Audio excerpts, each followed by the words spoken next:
ধানের শীষকে জেতানো ছাড়া বিকল্প পথ নেই, আর এর মধ্য দিয়েই দেশকে রক্ষা করতে হবে। একথা বলেছেন বিএনপির ভারপ্রাপ্ত চেয়ারম্যান তারেক রহমান। ভিন্ন মত প্রকাশের জন্য আর কেউ কখনো নিপীড়নের শিকার হবে না বলেও দাবি করেছেন তারেক রহমান।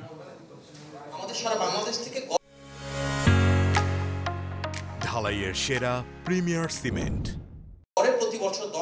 দেশ পরিচালনার দায়িত্ব পেলে কি করবে বিএনপি, সেই পরিকল্পনা জানাতেই 7 দিনের এই কর্মশালার চতুর্থ দিনে অংশ নেন যুবদল ও কৃষক দলের নেতাকর্মীরা। ভার্চুয়ালি কর্মশালায় যোগ দিয়ে বিএনপির ভারপ্রাপ্ত চেয়ারম্যান দাবি করেন, দেশকে ক্রান্তিলগ্ন থেকে প্রতিবারই রক্ষা করেছে বিএনপি, তাই জেতাতে হবে ধানের শীষকে। ধানের শীষকে জিতাতে হবে, এর কোনো বিকল্প নাই। ধানের শীষকে জিতানোর মাধ্যমে জনগণের যে পরিকল্পনা, জনগণের পক্ষের যে পরিকল্পনা, সেটিকে বাস্তবায়ন করতে হবে, এর কোনো বিকল্প নাই। ধানের শীষকে জেতানোর মাধ্যমে দেশকে রক্ষা করতে হবে। এই দেশকে প্রত্যেকটি বার আপনার দল রক্ষা করেছে, ইতিহাস ঘটন তাহলেই বলেন, প্রত্যেকটি বার রক্ষা করেছে।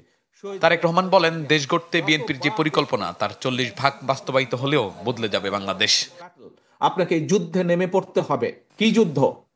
মানুষের পক্ষে, মানুষের জন্য, দেশের পক্ষে, দেশের জন্য।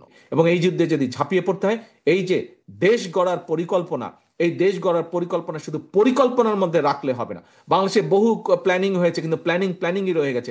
আমরা আমাদের প্ল্যানিংকে বাস্তবায়ন করতে চাই।